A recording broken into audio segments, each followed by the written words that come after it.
Bismillahirrahmanirrahim. Assalamualaikum warahmatullahi wabarakatuh. Alhamdulillahilladzi arsala rasulahu bil huda wa dinil haqq liyudhhirahu 'ala dini kullihi wa kafa billahi syahida. Asyhadu an la ilaha illallahul malikul huda wa asyhadu anna Muhammadan abduhu wa rasuluhu alladzi la yantiqu 'anil hawa in huwa illa wahyu yuha. Fa ya ibadallah ittaqullaha haqqa tuqatih wa la tamutunna illa wa antum muslimun. Allahumma shalli ala Muhammad wa ala ali Muhammad. Alhamdulillah, segala puji kepunyaan Allah semata. Kita bersyukur atas segala nikmat dan karunia-Nya yang telah dilimpahkan kepada kita, di mana pada pagi hari yang indah ini, alhamdulillah atas perkenannya pula kita bisa dipertemukan dalam suasana yang penuh dengan kebahagiaan. Bahagia karena kita bisa menjalankan perintah Allah Subhanahu wa taala, yaitu dengan melaksanakan sholat subuh berjamaah, dilanjutkan dengan kajian atau taklim kita. Mudah-mudahan ini menjadi bagian dari ikhtiar kita yang berharga dan juga dihargai oleh Allah Subhanahu wa taala dengan pahala yang luar biasa sesuai dengan janjinya. Apakah semua Bapak Ibu sehat semuanya? Alhamdulillah ya. Saya berbahagia karena bisa di minggu kelima ini berhaji ya. Minggu kelima kita biasa melaksanakan kajian di masjid yang kita cintai ini. Dan jika berkenan untuk tahun 2025 nanti juga Pak Haji ya, jika berkenan gitu ya, saya tetap di minggu kelima aja Pak ya. Begitu. Soal kalau Ahad ke-1 dan 4 itu sudah terjadwal ya di tempat lain. Jadi kalau Ahad kelima khusus untuk di Al-Muhajirin sini insyaallah Pak ya. Mudah-mudahan kita semuanya sehat walafiat Pak ya. Kemudian tetap diberi berkah oleh Allah Subhanahu wa taala, keberkahan kesehatan kita, keberkahan keluarga kita dan sebagainya. Insyaallah menjadi yang terbaik bagi kita. Pada kesempatan ini saya akan coba untuk mengangkat satu hal yang sangat penting bagi kita dalam tausiah ini. Orang yang dianggap kafir sebenar-benarnya kafir, ya. Al-kafirina haqqo. Siapakah kafir yang sesungguhnya? Kenapa? Karena sengaja materi ini saya angkat sebagai bagian dari ikhtiar kita untuk mengantisipasi hal tersebut. Sebab hari ini saya mendengar dan menyaksikan kondisi dan keadaan ini sungguh sangat memprihatinkan. Apalagi kalau generasi muda kita ke depan itu, apakah 5 tahun, 10 tahun, 20 tahun yang akan datang akan seperti apa? Kenapa demikian? Karena hari ini saja kita saksikan banyak bermunculan pemahaman-pemahaman yang aneh-aneh. Pemahaman-pemahaman di dalam keislaman kita yang norak-norak begitu. Bahkan cenderung ada upaya dan ikhtiar untuk memisahkan ya. Yufarriquna bainallah war rasul begitu ya. Aliran-aliran yang berbahaya yang bisa memisahkan Allah dan Rasulnya begitu. Allahnya mah tetap dengan Rasulnya beda gitu. Mau nabinya beda, itu mau nabinya orang Arab. Ini paling bahaya Pak ya. Makanya saya angkat surat An-Nisa ayat 150.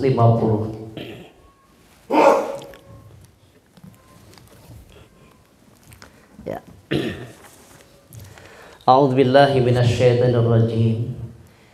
Innal ladzina yakfuruna billahi wa rasulihi wa yuriduna ay yufarriqu bainallahi wa rasulihi wa yaquluna nu'minu bi ba'din wa nakfuru bi ba'din wa yuriduna ayyattakhidhu baina dzalika sabila ulaika humul kafiruna haqqan wa a'tadna lil kafirina azaban muhina walladzina amanu billahi wa rasulih wa lam yufarriqu baina ahadim minhum ulaika sawfa yu'tihim ujurahum wa kana Allahu ghafurur rahim.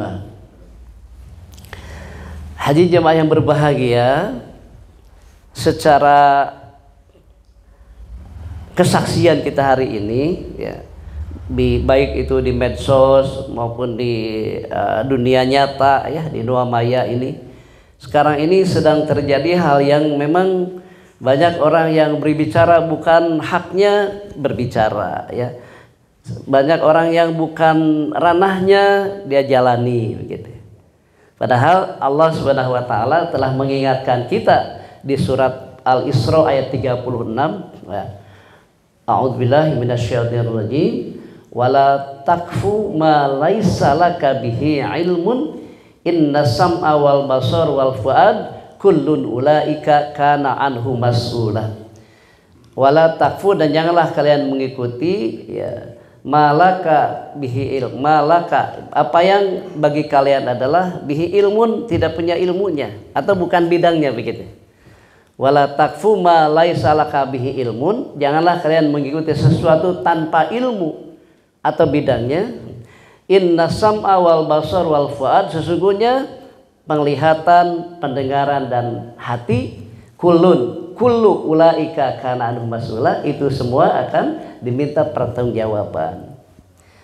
Saya bukan tukang mebel, maka tidak boleh saya berbicara tata cara membuat meja, karena kan bukan bidang saya.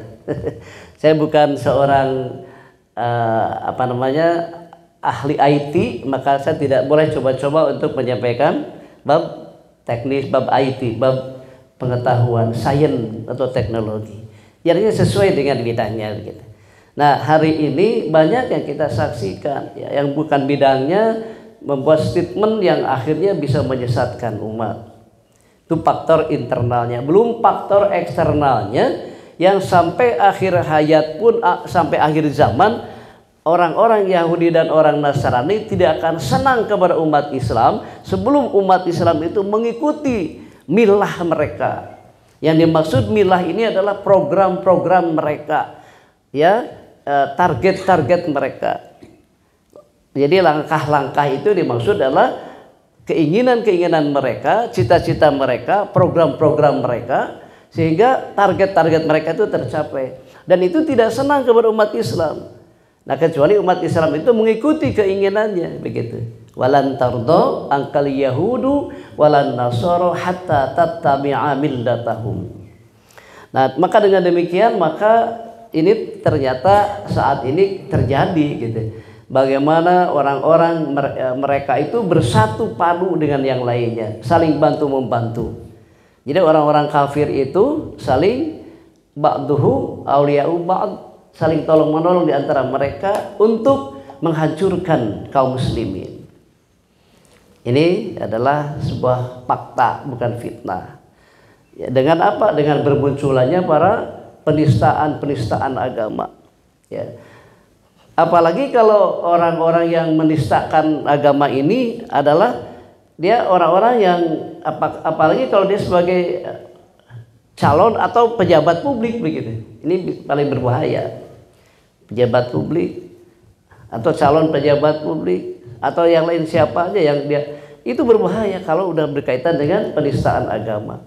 Nah, sekarang ada ikhtiar dan ada upaya, kelihatan nampak sekali dengan mengatasnamakan Islam yang lain ya. Islam ini, Islam itu, tetapi kenyataannya sepanjang yang mereka nyatakan bahwa Allahnya sama, Rasulnya sama, kitabnya sama, walaupun tata cara peribadahannya berbeda, itu masih tetap bersaudara ya, masih tetap bersaudara dengan kita, masih muslim sejati. Allahnya sama ya kan, apalagi kitabnya sama, Nabi dan Rasulnya sama, dan melaksanakan ibadahnya juga sama dengan kita, atau hal-hal yang bersifat furu'iyah yang sifatnya cabang-cabang itu barangkali itu ditolerir, bisa berbeda. Mungkin hajinya sama ya kan, tata cara hajinya sama gitu, itu berarti saudara kita. Nah kalau sudah dipisahkan, nah contoh misalkan yang sedang rame ini tentang Habib misalkan ya, tentang Habib yang ini, oh ini mah nyambung dzurriyyah Rasul dan tidak nyambung, dan sehingga terjadi padahal sudah berpuluh-puluh tahun berkaitan dengan ini nggak ada yang ngangkat, ya kan? Andai kata dia benar, alhamdulillah. Tidak benar pun nggak jadi masalah. Malah dengan menyatakan diri sebagai Habib itu adalah menurut saya itu hal yang terpuji. Dia ikhtiar, karena Habib itu tidak harus selalu diartikan adalah orang yang menyambung kepada sebagai dzurriyyah Rasul. Karena Habib itu arti dari kata habba yuhibbu, ya, orang yang dicintai. Bukankah kita harus saling mencintai? Jangankan ya kan dengan pakaiannya, dengan konsumnya yang sangat luar biasa, itu kita patut hargai. Nyambung atau tidak dengan cucu Rasul, dzurriyyah Rasul, itu bukan urusan kita. Dengan sesama kita saja harus saling mencintai. Nah, hal ini terjadi, dibenturkan antara ulama versi Wali Songo, ulama versi Habib, ulama versi apa lagi gitu.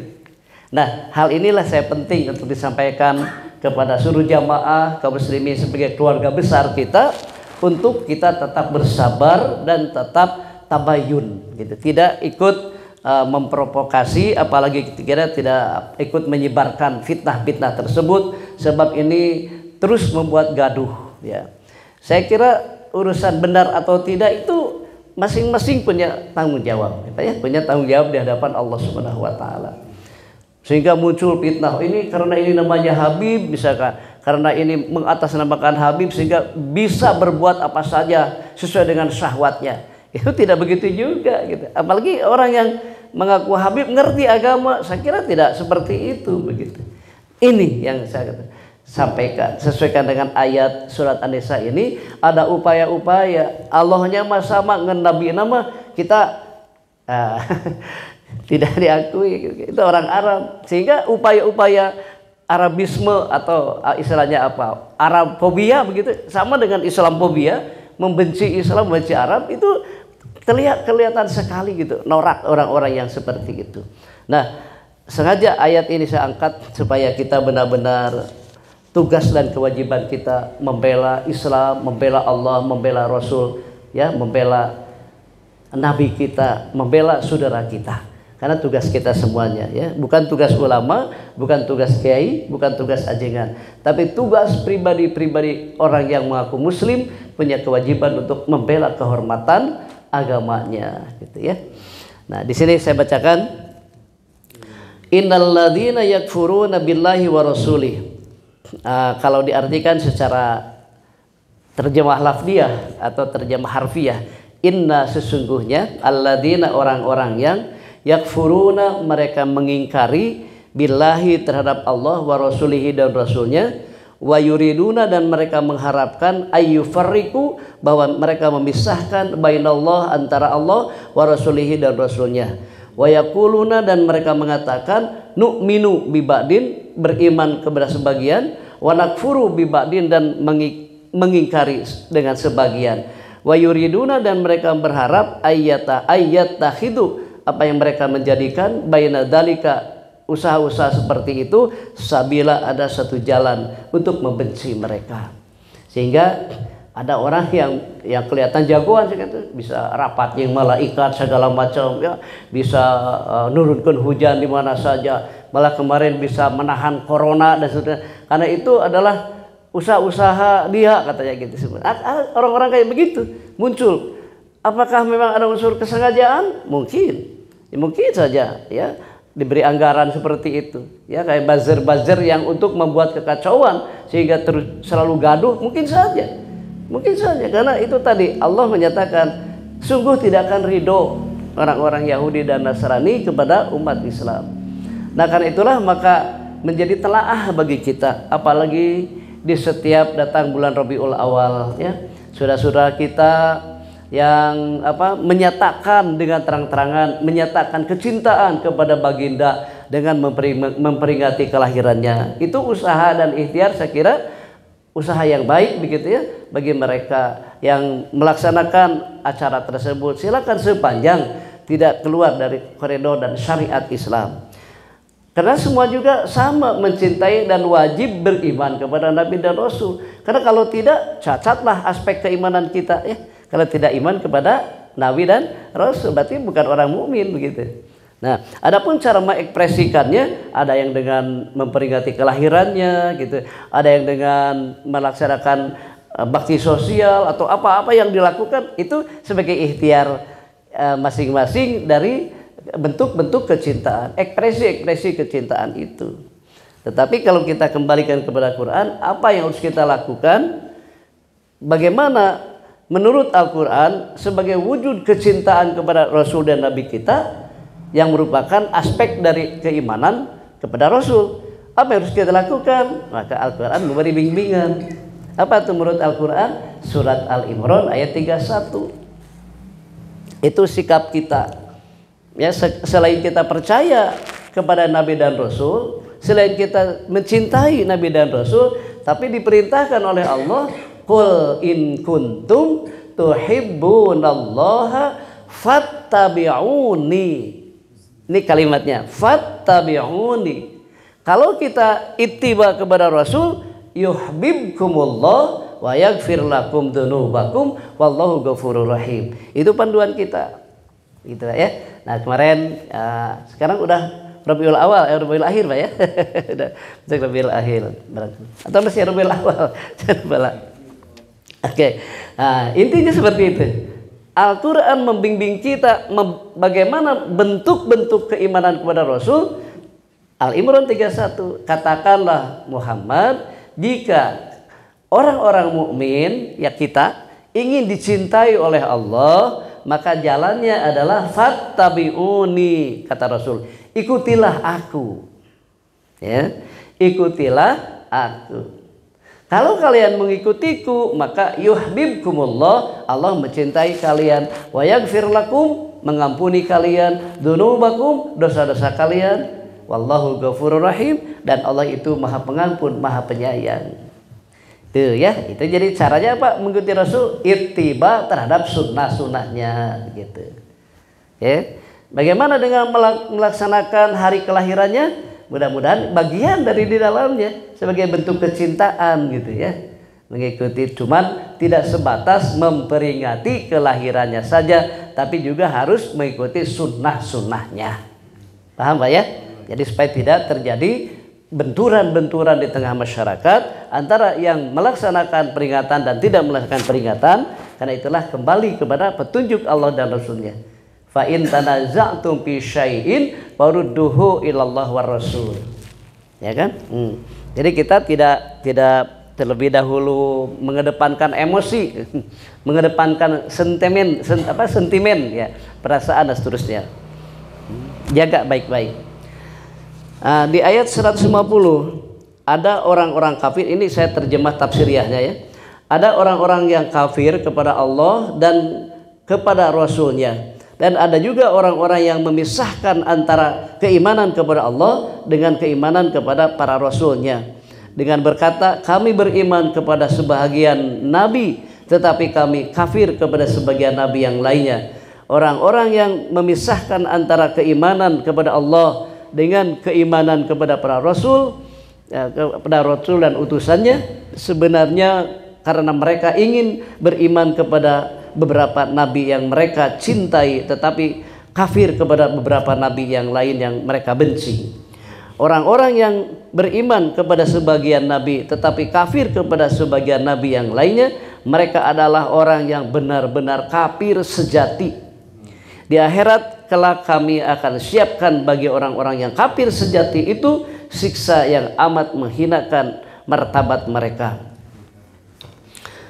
Ayat 152, adapun orang-orang yang beriman kepada Allah dan para Rasulnya dan mereka tidak memisahkan antara keimanan kepada Rasul yang satu dengan Rasul yang lainnya, maka mereka kelak memperoleh pahala surga. Allah senantiasa Maha Pengampun dan Maha Penyayang kepada orang-orang yang beriman kepada semua rasul-rasulnya. Nih ada satu perdebatan, dialog, diskusi yang sangat menarik gitu untuk kita kaji ya. Ini sahabat tersebut dalam sebuah kisah ya. Seorang sahabat yang cerdas dalam berdebat. Pertama ketika dia diundang oleh penguasa kafir Romawi, sahabat Al-Baqilani, saya lupa, Masya Allah, nantilah ingat. Nah itu dia pandai berdebat, seorang sahabat Nabi yang cukup handal dalam keilmuannya, dan dia menjalankan perintah Allah, asyidda'u alal kufar ruhama'u bainahum. Itu sifat Muhammad tuh. Jadi kalau kita mencintai Nabi Muhammad, lalu memperingati kelahirannya, lalu mengikuti sunnah-sunnahnya, maka sifat dan pribadi kita pun harus asyidda'u alal kufar ruhama'u bainahum.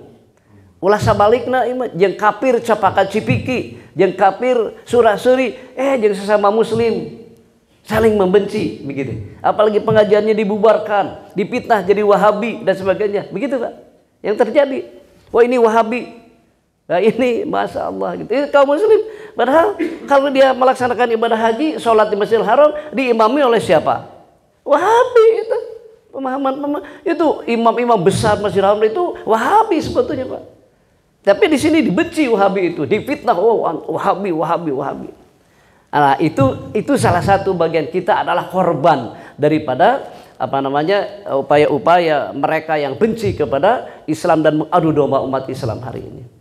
Nah, sahabat Al-Baqilani ini diundang oleh Raja Romawi, kemudian karena tidak mau tunduk kepada orang kafir, sampai si raja ini begitu mau masuk jalan ke tempatnya itu dibikin kayak portal gitu, dibikin kayak portal supaya begitu siapapun yang masuk, termasuk yang dimaksud sahabat itu, menundukkan kepala gitu. Menundukkan kepala. Sehingga dengan menundukkan kepala itu menunjukkan hormat kepada dia sebagai raja kafir bolongkotan, kafir sejati. Tapi ada apa yang dilakukan oleh sahabat itu? Ya kan? Ini diajak berdebat nih. Jadi sebelum berdebat dia harus mengikuti dulu jalan menuju ke tempat si raja kafir itu. Nah, dibikin palang. Maksudnya supaya apa? Supaya nunduk gitu kan. Ini ada lehernya di dagor, nunduk kayak gitu. Kalau kita mungkin yang masuknya Pak, mungkin saja kita akan nunduk begitu. Mungkin gitu. Tapi kalau beliau ini karena pantang dan haram, saya harus menundukkan kepala di hadapan orang kafir. Apa yang dia lakukan? Begitu masuk itu oleh para pengawal raja, dia diantar ke tempat raja itu. Lalu kemudian begitu berhadapan dengan portal, maka pantat lebih dulu ke depan dan membungkuk saking tidak mau punya hormat kepada orang kafir, Pak. Jadi bukan kepala yang dulu itu, tapi pantat. Jadi kayak anak kecil yang mau jalan tangga gitu ya, mau ke sesuatu yang ada halangan itu, jadi pantat lebih dulu. Nah, pantat lebih dulu, jadi dibujuran si raja eta teh gitu. Karena saking dia bahwa orang beriman itu mulia di sisi Allah itu. Begitu. Ceritanya, waduh, gagal dah usahanya supaya merundukkan kaki, merundukkan kepala kepada si raja itu, gagal. Raja kesel luar biasa. Akhirnya saya jalan upaya ini, ya udah secara keduduk kita berdebat. Pertanyaan pertama, sahabat ini menyatakan, bagaimana sahabatku, pada kafir tuh, bagaimana sahabatku, kabar keluarga Anda, sehat semuanya? Marah tuh si raja ini. Wahai sahabat Rasul Muhammad, bukankah Anda tahu bahwa kami tidak punya keluarga? Kan tidak menikah, Pak. Raja, dia sebagai seorang raja dan juga tokoh Nasrani itu tidak menikah. Gitu ya. Duka kumaha lamun secara fitrah aya kahayang, duka kumaha teh apal abdi. Aya kahayang, duka kumaha. Itu mah fitrah, Pak. Fitrah, sepanjang kita makan minum itu harus dikeluarkan, wajib hukumnya. Kayak mengeluarkan dari belakang dan dari depan, ya kan? Kita banyak minum, otomatis gak bisa. Secara sunatullahnya, wah saya tidak bisa kencing. Kenapa? Gak boleh kencing. Tapi minum terus-terusan gak bisa. Setiap kita minum pasti harus dikeluarkan berupa air kencing. Kalau makan-makan dikeluarkan, yaitu sebuah sampah kotoran. Ya, begitu juga saripati yang diciptakan di dalam tubuh kita itu dengan testis yang sehat, maka dia harus dikeluarkan itu. Ibadah yang enak ya kan? Dan ibadah tanpa batas itu. Itulah pernikahan. Salat waktuna, puasa waktuna. Ada batasnya. Pernikahan adalah ibadah yang tanpa waktu. Sampai kapan mulai? Itu sampai akhir hayat begitu. Katanya itu. Anda katanya betapa songongnya sahabat bertanya tentang keluarga. Bukankah Anda tahu bahwa kami tidak menikah, kami tidak punya keluarga? Sekak pertama itu. Nah itulah ketololan Anda katanya. Anda sendiri tidak punya keluarga, tapi Anda menyatakan kepada Tuhan punya keluarga. Satu, ini sekak. Tuhan punya istri, punya anak. Memfitnah Tuhan punya keluarga, sedangkan Anda sendiri tidak berkeluarga. Sekarang balik bertanya, wahai sahabat, kenapa kalian boleh menikahi putri-putri atau perempuan-perempuan kami ahli kitab Nasrani maupun Yahudi, tapi kami tidak boleh menikahi perempuan-perempuan muslim kalian, muslimat kalian? Apa sebabnya? Dijawab oleh Al-Baqillani, kami boleh menikahi perempuan-perempuan ahli kitab, baik Isa dari Bani Israel turunan Isa maupun Musa. Boleh, karena kami beriman kepada Musa, beriman kepada Isa sebagai Rasulullah. Nah, jadi kalau Anda ingin menikahi perempuan-perempuan muslim, Anda harus beriman kepada Muhammad. Sekatan kedua, dia bisa nggak jawab. Silakan nikah dengan perempuan-perempuan kami, muslimat-muslimat kami sesuai dengan pilihan Anda. Tapi syaratnya Anda harus beriman kepada Muhammad. Syariat Muhammad. Itu Masya Allah. Lalu kemudian mengatakan bagaimana Anda memfitnah bahwa Aisyah itu pernah melakukan sesuatu dengan yang lain. Padahal Aisyah tidak terbukti. Aisyah tidak punya anak. Aisyah tidak melahirkan anak hasil zina. Karena itu adalah sebuah fitnah dari orang munafik. Ya. Tapi kenapa Anda berdiam diri gitu? Kayak orang bisu dan tuli. Maryam sendiri tidak punya suami, punya anak. Anda sebut bahwa ini adalah anak Allah, berarti Anda sudah menuduh zina antara Maryam dengan Allah. Nah, ulang diwaitan. Jadi Anda betapa jahatnya katanya gitu. Kata seorang sahabat itu. Betapa Anda jahatnya kepada Allah saja sudah menuduh seperti itu. Anda sendiri tidak punya keluarga. Kemudian Anda ingin menikahi perempuan muslim tanpa Anda percaya kepada Muhammad. Maka itu nggak bisa terjadi. Nah, sampai hari ini sampai hari ini pernyataan-pernyataan itu terbukti, Pak. Orang-orang kafir itu adalah memiliki sifat hasud terhadap kaum muslimin. Makanya kita harus hati-hati. Kemarin ada pemandangan yang kita saksikan, ya ditinjau dari sisi akidah sangat menjijikkan dan sangat memalukan. Ditinjau dari sisi kebangsaan, memang harus saling menghargai. Karena Islam itu agama yang paling toleran. Cuman toleran Islam itu tidak kebablasan sampai dengan yang dilaksanakan oleh petinggi yang dihargai oleh kita, masjid yang sangat dihargai di negara kita, masjid yang punya sejarah di negara kita. Tapi kalau dikelola oleh orang-orang yang seperti itu, kemarin tuh sampai kelihatan bagaimana kedatangan siapa raja kafir sadunya gitu kan, imam kafir sadunya datang ke Istiqlal, ya kan?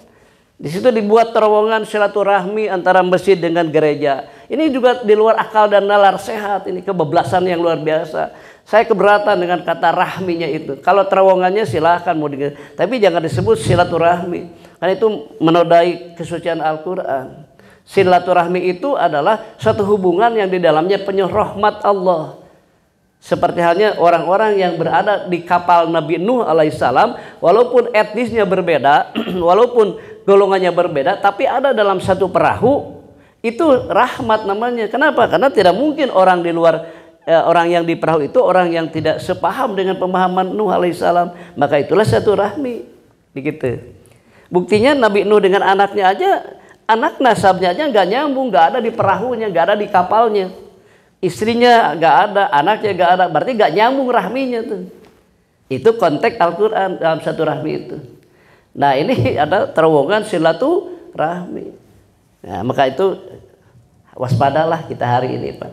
dengan adanya Islam ini, Islam A, Islam B, Islam C yang berusaha untuk memecah belah umat, maka tetap kita berpegang kepada Al-Quran. Insya Allah pantas kata Rasulullah, barang siapa yang berpegang kepada dua perkara ini tidak akan tersesat selama-lamanya, yaitu Al-Quran wal sunnatu Rasulillah, Al-Quran dan sunnah. Ya, ini kita bicara ngaji fakta ini, fakta data. Ya, faktanya nyata, datanya otentik, kenyataan hari ini sedang terjadi di negara kita, dan upaya-upaya untuk bagaimana mengadu domba umat Islam sesama Islam. Dan ini seperti dilakukan oleh penjajah dahulu, sama. Karena tahu dan sadar kalau Islam bersatu maka tidak ada kekuatan manapun yang bisa mengalahkan umat Islam. Kalau umat Islam bersatu di bawah satu panji kekuatan, maka ciptakan sesuatu yang tidak boleh terjadi kekuatan ini. Tidak boleh terjadi satu kepemimpinan Islam ini. Sebab kalau umat Islam berada satu kepemimpinan kayak mereka umat-umat non Muslim, ini mereka kuat begitu. Kenapa? Karena punya satu dirijen yang sama. Nah, umat Islam hari ini banyak imam, banyak pemimpin. Akhirnya timbul yaitu ketidakbersatunya umat Islam, dan ketika hilang persatuan otomatis hilang kekuatan. Kalau hilang kekuatan ya mau menang gimana melawan pertarungan mereka. Begitu Pak ya. Jadi kita berpegang kepada tali Allah dan Rasulnya. Kita benar-benar menjalankan agama yang kita yakini. Farudduhu ilallah wa rasul, sesuai dengan bimbingan Allah dan Rasulnya. Ketika ada terjadi upaya-upaya untuk pemisahan, adu domba dan seterusnya dengan politik belah bambu, ini berbahaya. Apa yang maksud politik belah bambu? Yang satu diinjak, yang satu diangkat. Sok bapak melah awi kumaha. Jebret awi dibelah supaya terpisah jadi dua, nu hiji dijejek, nu hiji diangkat, berbet, langsung terpisah. Itu politik belah bambu. Islam yang satu sampai organisasi dibubarkan, dipitnah radikal, dipitnah intoleran, macam-macam. Tapi Islam yang lain mah berapapun biayanya diogoh lah gitu, ku amplop mah, ku naon, ku jabatan, sampai dikasih tambang Pak Pak. Ini saking upaya-upaya seperti itu. Kan yang kita tahu bahwa semua kekayaan negara itu semua sumber daya alam itu kan diolah oleh negara. Sejak kapan tuh di Undang-Undang Dasar dirubah jadi oleh ormas kan? Ya Pak, betul nggak? Nah, ini potret yang nyata, kejadian yang nyata. Pasti melakukan hal seperti itu bukan tidak ada tujuan, tapi jelas tujuannya begitu ya. Pak, dalam rangka mengadu domba umat Islam, sehingga sumber daya alam yang harusnya dinikmati oleh seluruh masyarakat bangsa Indonesia dari agama manapun, dari keyakinan manapun, maka sekarang diserahkan kepada ormas yang tentu saja setia kepada program-program mereka. Nah, ini patut kita waspada. Lalu kemudian dimunculkan pemikiran dan upaya umat Islam tidak boleh kenal politik. Sehingga itulah masjid haram digunakan untuk politik. Nah, ini pemikiran seperti ini juga adalah pembodohan terhadap kaum muslimin. Politik itu disebut as-siyasah. Karena dalam memilih pemimpin itu adalah seorang munafik yang tulen apabila mengangkat pemimpin adalah dari orang kafir. Al-Imran ayat 28. Kemudian Al-Imran ayat 28 kata aulia la yattakhidul mu'minunal kafirin aulia min dunil mu'minin. Kalimat aulia yang artinya pelindung atau pemimpin, maka di Al-Maidah dirubah aulia diartikan teman setia. Padahal sama katanya aulia. Aulia, kata aulia itu jamak taksir dari kata waliyun. Wali jamaknya aulia gitu, para aulia, para anbiya gitu kan. Nah, anbiya asal dari kata nabi, seorang nabi disebut nabiyun, banyak nabi disebut anbiya, itu namanya jamak taksir kalau dalam ilmu sorof. Waliyun seorang wali, walinya ada 9 aulia gitu ya. Nah, itu jamaknya, maka disebut aulia di Al-Quran. Tapi di Al-Imran aulia ini diartikan pelindung atau pemimpin. Di Al-Maidah 52, 53, 54 itu diartikan teman setia. Dari mana asal usulnya teman setia? Gitu ya. Nah, itulah kalimat itu yang melahirkan melahirkan kekuatan ombak yang luar biasa, badai pembelaan yang luar biasa, sehingga lahirlah 212. Paham lah ya? Lahirnya 212 ada merupakan gelombang yang besar disebabkan ada upaya dan ikhtiar pengalihan terjemah dari pemimpin menjadi teman setia. Begitu. Nah, jadi yang disebut dengan al-kafiruna haqqo, benar-benar orang kafir yang sejati adalah memisahkan antara Allah dengan Rasulnya. Nah, orang-orang ahli kitab itu yakin kepada Allah tapi tidak menerima Rasul akhir zaman, Rasul yang terakhir Muhammad, tidak menerima. Berarti itu termasuk yakfuruna, orang-orang kafir yang haqqo, benar-benar kafiruna haqqo, kafir yang sejati. Begitu Pak. Jamaah yang berbahagia, berkaitan dengan kerasulan Muhammad Rasulullah SAW yang sebagaimana kita maklumi bersama bahwa diturunkannya adalah menjadi rahmatan lil alamin, ya. Ini mengacu kepada surat Al-Imran ayat 164. A'udzubillahi minasyaitonirrajim. Laqad manallahu 'alal mu'minin idz ba'atsa fihim rasulan min anfusihim yatlu 'alaihim ayatihi wa yuzakkihim wa yu'allimuhumul kitaba wal hikmah wa in kanu min qablu lafi dhalalim mubin. Pertanyaan pertama, bagaimana kondisi dan keadaan umat sebelum Muhammad diturunkan? Maka jawabannya wa in kanu min qablu lafi dhalalim mubin. Wa dan in jika kanu mereka adalah, ya, min dari qablu sebelum diutus Rasul, fi dalam dolalin kesesatan mubin yang nyata. Berarti benar bahwa sebelum Rasul diturunkan, kondisi dunia saat itu sedang dalam keadaan fi dolalim mubin, gelap gulita.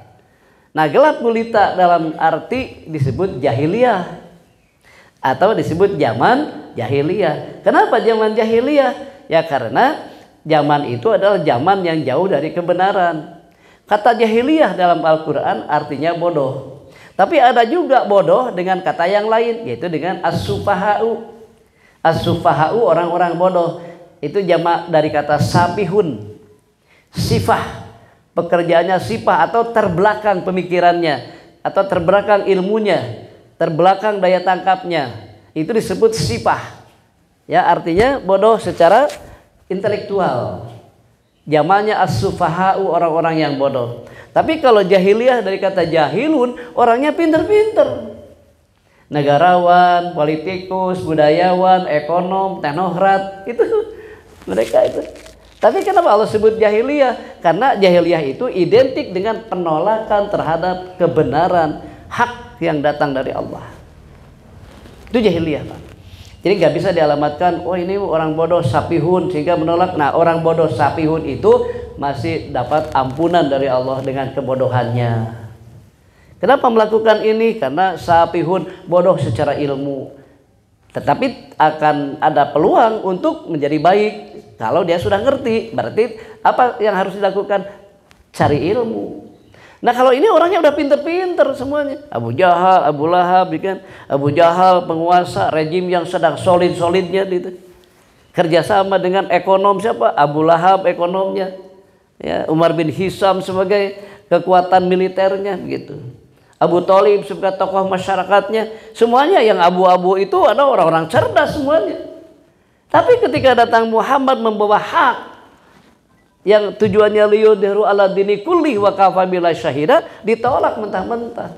Ya, anak kemarin sore, anak bau kencur, saya tahu lahirnya. Ya begitu kan. Gengsi untuk bersyahadat kepada Nabi. Nah, itu disebut Abu Jahal. Maka pertanyaannya, kondisi umat sebelum Rasul diturunkan, wa in kanu min qablu lafi dhalalim mubin, sungguh dalam kesesatan yang nyata, yang dimaksud adalah jauh dari kebenaran. Semua aspek kehidupan jauh dari kebenaran, apalagi hukum. Tidak ada keadilan, tidak ada kesetaraan di siapapun di hadapan hukum. Jadi hukum itu bisa dibeli. Siapapun yang banyak uang selamat dari hukum sekalipun benar-benar salah yang nyata kesalahannya. Itu zaman jahiliyah. Perzinahan marak di mana-mana. Perselingkuhan menjadi sebuah kebudayaan yang tren. Kemudian riba dan perjudian itu benar-benar marak ya saat itu. Maka begitu Rasul diutus dengan 3 hal, Pak. Menurut surat Al-Imran 64 ini, pertama, apa tugas Rasul? Allah turunkan, Allah utus Muhammad Rasul min anfusihim, dari golongan mereka sendiri. Bukan dari golongan jin Rasul itu. Dari golongan mereka yang mereka tahu asal usul ibu bapak dan keturunannya gitu. Silsilahnya jelas gitu. Lahirlah Rasul yang sebagai Nabi dan Rasul terakhir.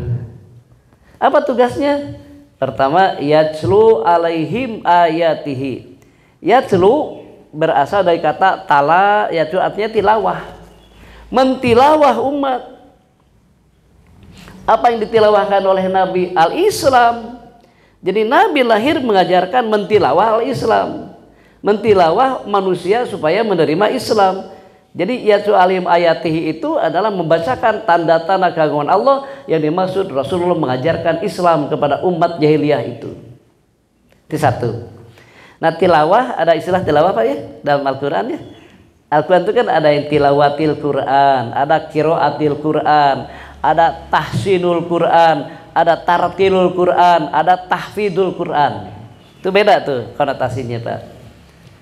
Belajar Quran, talafudil Quran. Bagaimana bentuknya? Alif, ba, ta, sa, ja, ha, kho. Itu talafudil Quran. Tahajil Quran, metode yang dulu zaman saya waktu kecil. Sekarang sudah tidak ada.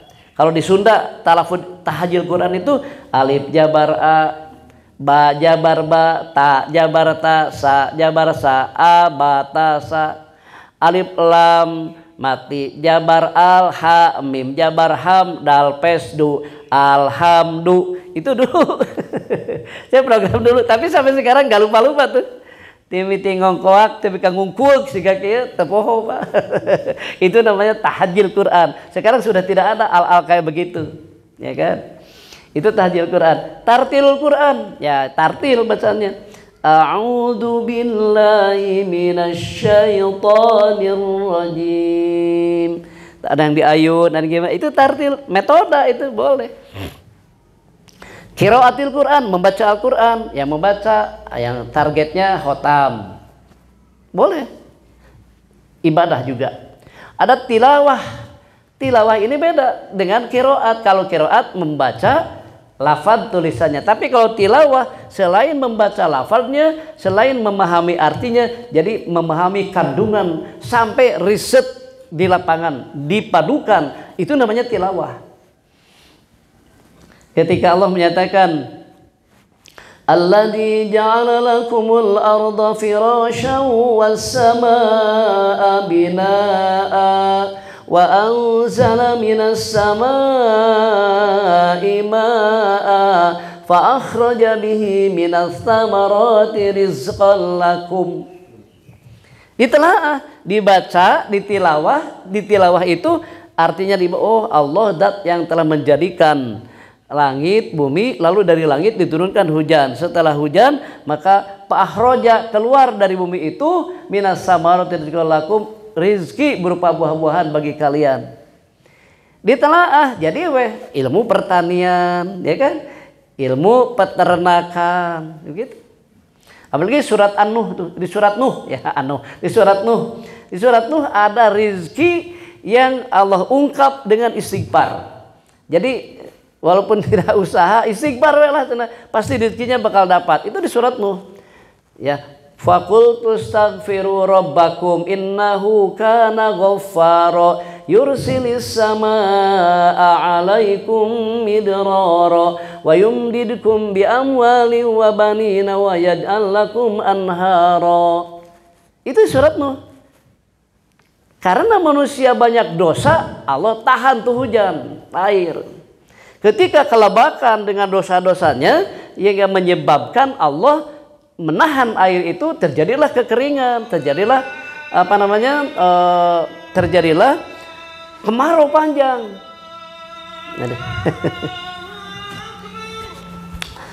Nah, ketika kemarau panjang terjadi, otomatis lumpuh kehidupan, sendi ekonomi umat atau manusia itu. Dengan salah satunya adalah bercocok tanam, nggak bisa karena kemarau. Nah, karena kemarau panjang ini, maka Rasul melalui ajaran dari Allah, wahyu, sampaikan Muhammad kepada mereka, sok katakanlah istighfar, istaghfiru rabbakum innahu kana ghaffaro.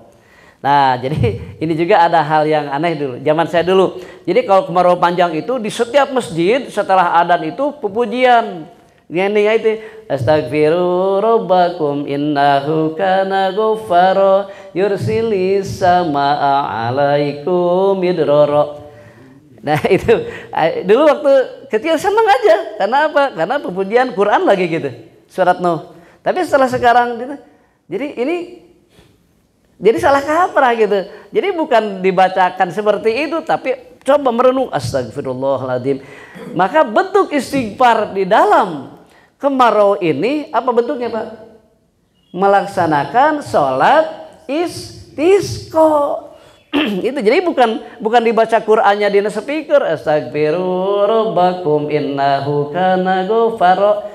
Apakah itu salah? Tidak juga. Tidak salah. Karena yang dibaca Quran, maka kita salahkan. Cuman salahnya itu penempatannya. Penempatannya setelah adzan dan iqamat itu ada doa yang mustajab di situ ketimbang pujian begitu ya Pak ya. Nah, apalagi ada orang yang sedang sholat baik qobla maupun ya terutama sholat qobla. Jadi terganggu kalau udah adzan lalu pujian. Begitu kan? Maka disunahkan setelah adzan itu lebih utama berdoa, dan itulah waktu yang mustajab untuk berdoa. Setelah adzan dan iqamat. Dulu waktu saya kecil setelah adzan itu baca istighfar tadi karena sedang kemarau. Padahal bentuknya bukan begitu.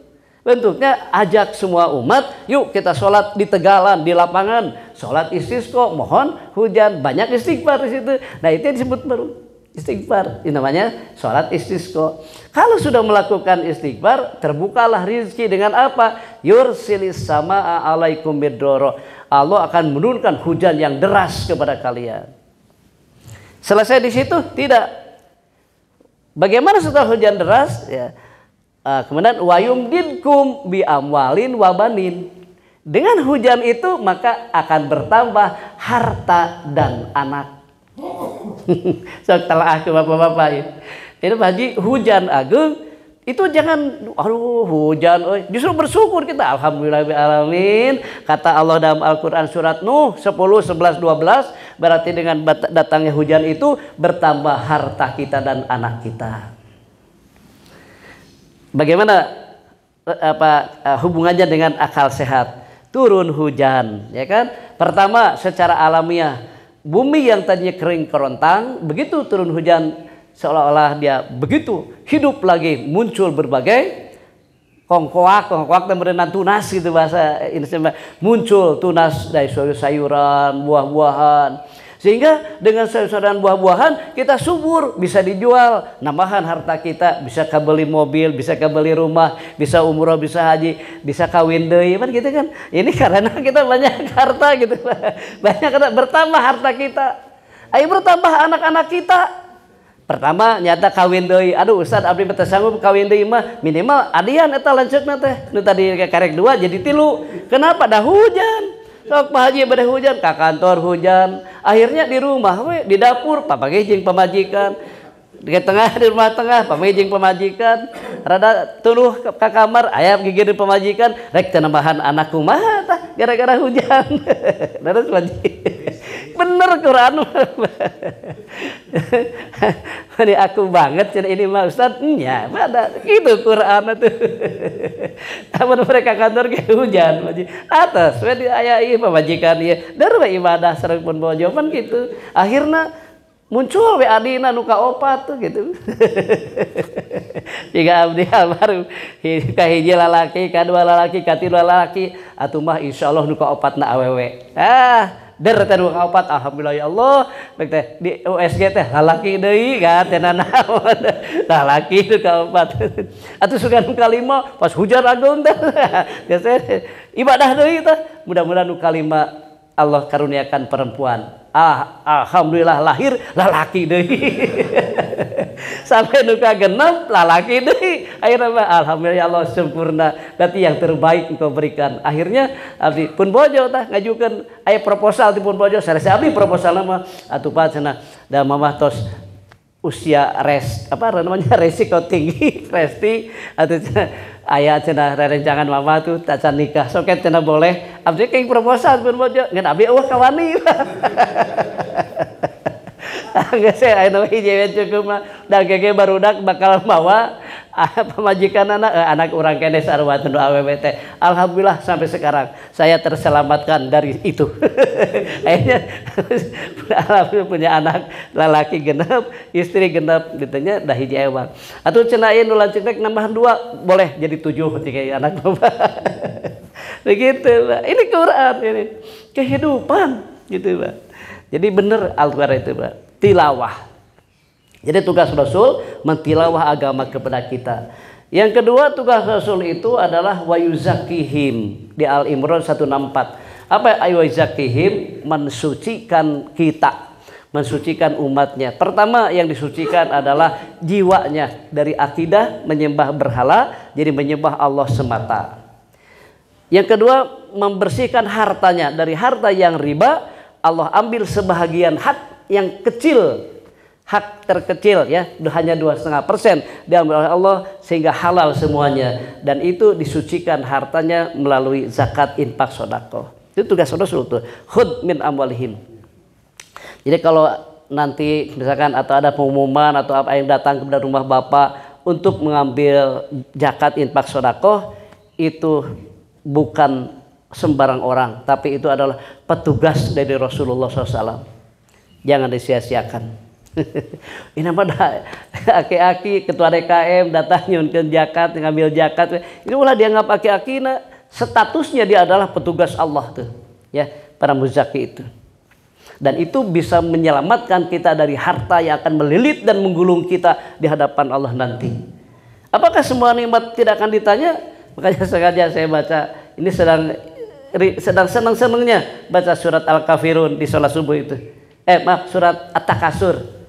Summalatus aluna yauma idzin anin naim. Itu mengingatkan saya, itu bacanya. Ya. Gitu ya. Pertama ayat itu pendek jadi cukup untuk sholat kita enggak usah panjang-panjang. Kasihan ada usia yang seusia dengan saya kalau berdiri lama suka gemeter. Jadi kalau diberi al-hakumut mah atoheun jamaah. Cenah hebat ustazna al-hakumut sepanjang teuing. Saya baca surat Al-Imran panjang ustaz panjang teuing cenah teh salat teh aki mah geus teu kuat tuurna bisa nuruk-tuk aki insyaallah. Jadi saya bener salahnya ditegur ku Rasul. Mun Rasul aya, wah saya pasti disebut munafik ku Rasul tuh. Panjang-panjang teuing ya aki-aki karunya. Ya saya teu aki-aki sadayana pan aya nu anom tapi manehna boga janji rek narima duit ke jam 7 ayeuna lain lila teh salatna fokusna kana nerima uang nanti transaksi. Jadi ya ambillah sikir tengah ngaimaman kumut cukup lah gitu. Itu satu. Yang kedua menarik mengingatkan kita akan kubur, akan tanggung jawab sampai terakhirnya diingatkan summalatus aluna, kemudian kau akan ditanya oleh Allah yauma idin pada suatu hari nanti hari kiamat anin naim tentang nikmat-nikmat Allah yang kau berikan. Apa saja akan ditanya nikmat Allah itu Pak? Ada 4 nih. Kaki kita tidak akan bergeser di pengadilan Rabbul Izzati sebelum 4 perkara ini selesai kita jawab dengan baik. Mengenai umur, mengenai jasad, mengenai ilmu, mengenai harta. Tapi yang 3 ini satu pertanyaan. Min ainak wa an umrihi fi ma abnahu wa an jasadihi fi ma ablahu. Umurmu dipakai apa? Jasadmu dipakai di mana? Diaktifkan di mana? Wa an ilmihi fi ma amila bihi. Ilmumu dipakai apa? Setelah ilmu kalian punya ilmu dipakai apa? Manfaat atau tidak ilmunya? Jadi amal atau tidak ilmunya? Satu pertanyaan. Tapi untuk harta ini 2 pertanyaan. Wa an malihi min aina tasabahu wa fima anfaqu. Hartamu didapatkan dari mana dan dengan cara apa kamu belanjakannya? 2 pertanyaan tuh. Jadi summalatus aluna yauma idzin anin naim. Suka ngingetkeun ya Allah. Mudah-mudahan bisa mempertanggungjawabkan nikmat-nikmat Allah yang kita nikmati hari ini, sehingga Allah ridho, rela dengan nikmat yang diberikan kepada kita, dan ini buahnya adalah syukur nikmat gitu. Itu surat At-Takasur itu, Pak. Alhaakumut takasur. Terus yang pertama saya padukan dengan surat apa tuh? Yang pertama tadi Al-Adiyah ya. Al-Adiyah itu. Situ ada ingatkan tentang kubur ya. Kita menjadi syahid, apakah menjadi syadid kita kan gitu. Tentang kubur, tentang khabir, yang berita-berita yang akan disampaikan kepada kita adalah potret kehidupan kita semuanya. Nanti diputar ulang. Dimulai kapan muternya? Di saat sakaratul maut, diputar kembali video kehidupan kita dari lahir sejak kita mau diambil nyawa kita, diputar kembali di situ, sehingga kita suka melihat, masya Allah, disitulah maka penyesalan akan tiba. Setiap jiwa pasti menyesal, tidak terkecuali. Orang soleh menyesal, kenapa tidak banyak kesolehan saya, padahal dia sudah soleh. Apalagi orang kafir yang diminta oleh arwah yang sudah diambil oleh Allah itu adalah hanya satu ya. Ya Allah, jika Engkau berkenan kembalikan aku ke dunia, aku akan menyedekahkan harta-hartaku dan aku akan menjadi orang soleh. Itu hanya itu yang diminta. Rabbi laula akhartani ila ajalin qarib fa asaddaqa wa akum minas solihin. Quran surat Al-Munafikun 9, 10, 11. Setiap kita pasti di saat itu akan menyesal. Rabbi laula akhartani ila ajalin qarib, ya Rabb, jika Engkau berkenan kembalikan aku ke dunia sebentar saja. Mau apa kamu, rek umroh? Bukan. Mau apalah? Tidak akan apa-apa ya Rabb. Fa asaddaqo, aku akan menyedekahkan harta-hartaku. Karena banyak yang tertinggal. Nah, itu sebetulnya harta karun, Pak. Kalau kita ingin mencari harta karun, lihat di kuburan. Itu harta karun di kuburan itu. Kenapa orang yang dikubur di situ masih banyak meninggalkan harta-harta yang belum ditempatkan di tempat yang semestinya begitu, atau belum diamalkan? Itu harta karun. Maka dia balik lagi, minta balik kepada Allah, akan ya Allah balikan sebentar aja. Wa asodako, aku akan menyedekahkan hartaku. Wa aku mina solihin, aku akan menjadi orang yang baik, orang soleh. Tapi apa yang terjadi katalah? Idza jaa ajaluhum la yastakhiruna sa'atan wa la yastaqdimun. Tidak ada pemajuan dan pemunduran. Setiap ajal sudah tiba, jatuh tempo sudah tidak bisa tawar-tawar lagi. Maka itulah akhir dari segalanya. Akan berarti kalau kita bisa menempatkannya, dan akan menyesal kalau kita melalaikannya. Terima kasih lah ya. Sudah ada aba-aba ide yang membuat kita harus menyudahi kegiatan ini. Mudah-mudahan apa yang saya sampaikan benar-benar menjadi pencerah bagi kita semuanya, terutama kita bisa menjaga waspada, permana tinggal, hati-hati bahwa hari ini banyak ikhtiar-ikhtiar dan upaya-upaya untuk menyesatkan kita. Baik sosok pribadi dia mengaku muslim ataupun apalagi yang non muslim ya. Apalagi yang dianggap sebagai orang besar, apalagi sebagai imam besar gitu. Tapi kalau akhlak dan perilaku tidak mencontohkan dan bercermin seorang muslim, ini juga menjadi jebakan bagi kita. Karena itulah maka yang benar adalah bukan orang yang siapa-siapa, yang benar bukan yang ada di Mekah dan Madinah, yang benar adalah yang ada dalam Al-Quran dan ada dalam Sunnah. Banyak orang yang pergi ke Mekah tapi malah menambah dosa di sana, Pak.